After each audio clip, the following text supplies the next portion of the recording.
Assalamualaikum warahmatullahi wabarakatuh.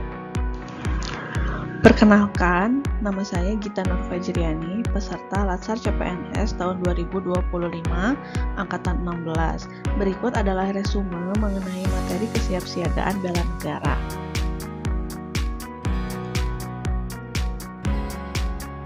Latar belakang.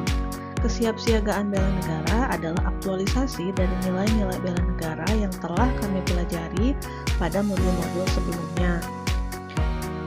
Adapun kesiapsiagaan bela negara itu bertujuan untuk nation and character building berdasarkan pada sejarah bangsa Indonesia dan ancaman-ancaman bahaya nasional. Seorang CPNS perlu mengabdikan diri secara total untuk bangsa dan negara melalui kesiapsiagaan bela negara. Maka dari itu, kami CPNS diperlukan untuk memahami serta mengimplementasikan sikap-sikap atau perilaku-perilaku kesiapsiagaan bela negara. Konsep kesiapsiagaan bela negara dibagi menjadi dua, yaitu dari kesiapsiagaan dan bela negaranya. Kesiapsiagaan sendiri berdasarkan KBBI itu setara atau sama dengan kata kesamaptaan yang memiliki arti siap siaga dalam segala kondisi.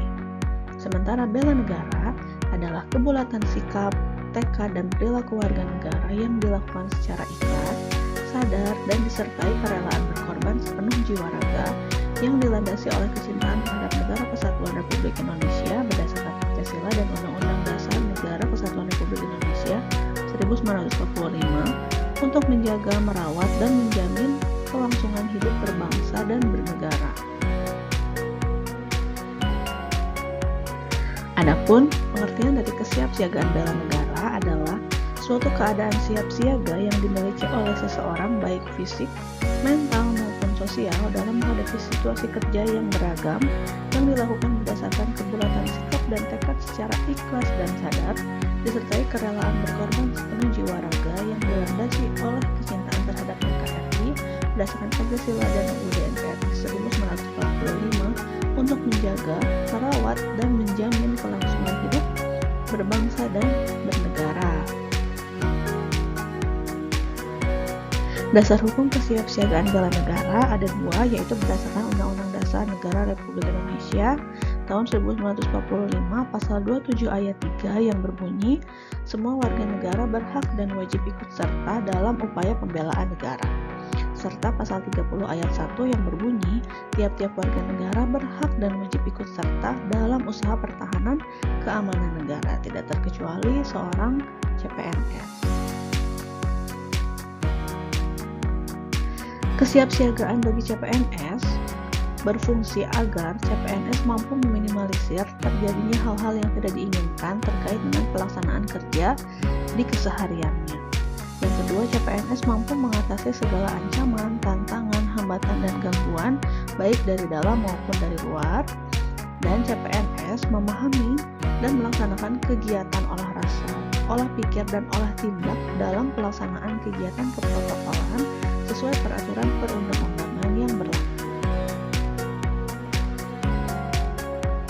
Manfaat kesiapsiagaan bela negara yaitu yang pertama untuk membentuk sikap disiplin waktu, aktivitas, dan pengaturan kegiatan lainnya. Yang kedua, membentuk jiwa kebersamaan dan solidaritas antar sesama rekan seperjuangan. Yang ketiga, membentuk mental dan fisik yang tangguh. Yang keempat, menanamkan rasa kecintaan pada bangsa dan patriotisme sesuai dengan kemampuan sendiri. Dan masih banyak manfaat yang lainnya yang bisa dirasakan dengan mempelajari dan mengaplikasikan kesiapsiagaan bela negara. Kemampuan awal bela negara dibagi menjadi dua, ada aspek fisik dan aspek non-fisik. Untuk aspek fisik terdiri dari kesehatan jasmani dan rohani, sementara untuk non-fisik terdiri dari etika, etiket, moral, dan kearifan lokal. Untuk kesiapsiagaan jasmani adalah kegiatan atau kesanggupan seseorang untuk melaksanakan tugas atau kegiatan fisik secara lebih baik dan efisien. Artinya, kesiapsiagaan jasmani itu berkaitan dengan kondisi fisik seseorang untuk menjalankan tugas demi membangun bangsa dan negara. Selanjutnya, kesiapsiagaan mental adalah kesiapsiagaan seseorang Dengan memahami kondisi mental, perkembangan mental, dan proses penyesuaian diri terhadap berbagai tuntunan sesuai dengan perkembangan mental atau jiwanya, baik tuntunan dalam diri sendiri maupun luar dirinya sendiri, seperti menyesuaikan diri dengan lingkungan rumah, sekolah, lingkungan kerja, dan masyarakat. Kesiapsiagaan mental berkaitan dengan kesiapan jiwa atau mental seseorang dalam menghadapi segala sesuatu yang akan dihadapinya di dunia kerja yang akan datang.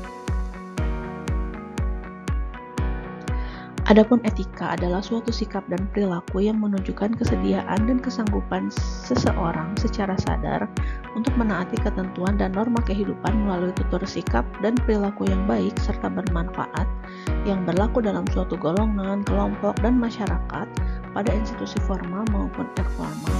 Seorang CPNS perlu dan harus memiliki etika yang baik agar dinilai menjadi CPNS yang berkualitas. Dan yang kedua, etiket. Etiket adalah bentuk aturan tertulis maupun tidak tertulis mengenai aturan tata krama, sopan santun, dan tata cara pergaulan dalam berhubungan sesama manusia dengan cara yang baik, patut dan pantas sehingga dapat diterima dan menimbulkan komunikasi, hubungan baik, dan saling memahami antara satu dengan yang lain. Seorang CPNS perlu sekali memegang teguh etiket ini agar dapat membaur secara harmonis dengan lingkungan dan rekan kerjanya. Adapun moral adalah nilai-nilai dan norma-norma yang menjadi pegangan bagi seseorang atau suatu kelompok dalam mengatur tingkah laku. Dan CPNS juga perlu memiliki moral yang baik agar menjadi PNS yang berkualitas baik. Dan yang terakhir, kearifan lokal. Kearifan lokal adalah hasil pemikiran dan perbuatan yang diperoleh manusia di tempat ia hidup dengan lingkungan alam sekitarnya untuk memperoleh kebaikan. Seorang CPNS perlu memiliki kearifan lokal agar dia mampu menjalani hubungan yang harmonis dengan lingkungan sekitarnya. Selanjutnya akan dijelaskan mengenai tata tempat untuk acara-acara resmi. Tata tempat sendiri berdasarkan peraturan pemerintah nomor 62 tahun 1990 pasal 1 ayat 7 adalah aturan mengenai urutan tempat bagi pejabat negara, pejabat pemerintah, atau tokoh masyarakat tertentu dalam acara kenegaraan atau acara resmi. Adapun aturan dasar tata tempat yaitu sebagai berikut. Yang pertama, orang yang berhak mendapat tata urutan yang pertama adalah mereka yang mempunyai jabatan tertinggi. Yang bersangkutan mendapatkan urutan paling depan atau paling mendahului atau yang paling prioritas. Jadi yang jabatannya lebih tinggi, yang lebih utama, itu diprioritaskan. Yang kedua, jika menghadap meja, maka tempat utama adalah yang menghadap ke pintu keluar. Dan tempat terakhir adalah tempat yang paling dekat dengan pintu keluar. Yang ketiga, pada posisi berjajar pada garis yang sama, tempat yang terhormat adalah tempat yang paling tengah, aturannya. Lalu yang kedua, tempat sebelah kanan luar. Atau rumusnya pokoknya posisi sebelah kanan pada umumnya selalu lebih terhormat dari posisi sebelah kiri. Sehingga apabila ada pengaturan seperti berikut untuk genap, maka diprioritaskan agar yang paling terhormat itu berada di tengah-tengah sebelah kanannya. Diikuti yang prioritas kedua adalah yang sebelah kirinya, dilanjutkan dengan bagian kanan luar dan bagian kiri luar. Dan apabila ganjil pengaturannya, maka yang paling terhormat, yang lebih terhormat itu di tengah prioritas yang pertama, selanjutnya adalah yang sebelah kanannya, kemudian yang sebelah kirinya. Agar lebih jelasnya berikut adalah contoh dari pengaturan untuk gambar sebelah kanan dulu. Contoh dari pengaturan tata tempat posisi apabila berdiri. Apabila berjabat tangan, maka pimpinan berada di paling kanan, diprioritaskan paling kanan. Maka yang berjabat tangan akan datang dari pimpinan yang utamanya dulu, yang paling jabatannya paling tinggi dahulu. Apabila tidak berjabat tangan, maka orang yang paling terhormat, yang paling jabatannya lebih tinggi berada di tengah apabila susunannya ganjil seperti ini. Adapun apabila genap, di tengah sebelah kanan yang diambil. Nah, kemudian prioritas yang lain mengikuti.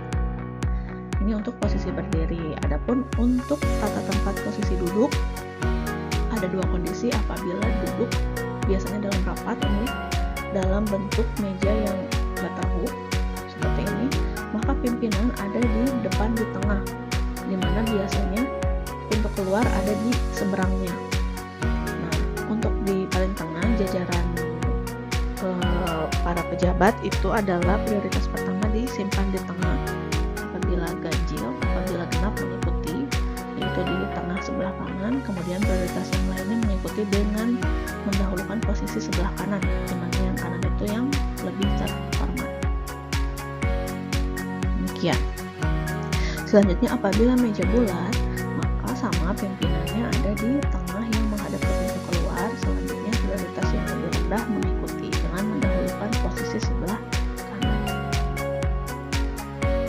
Kemudian ini ada contoh pengaturan tata tempat posisi duduk untuk pertemuan tatap muka yang biasanya seperti ini tuh adalah seminar atau pertemuan besar, di mana meja pimpinan biasanya ada di depan di podium, di mana untuk settingan posisi pejabat itu adalah yang nomor 1 prioritas, tetap di tengah jika ganjil dan di tengah kanan jika genap. Kemudian prioritas lain mengikuti. Adapun untuk audiens juga disusun berdasarkan prioritas, di mana prioritas nomor 1 itu adalah yang paling dekat dengan bagian tengah, area tengah. Kemudian ke sampingnya mengikuti dengan urutan yang sama, urutan prioritas yang sama. Jadi mengikuti prioritas kedua, ketiga, keempat berurutan. Demikian paparan mengenai resume kesiapsiagaan bela negara dan tata letak atau tata tempat bagi acara-acara resmi yang dapat saya sampaikan. Terima kasih. Wassalamualaikum warahmatullahi wabarakatuh.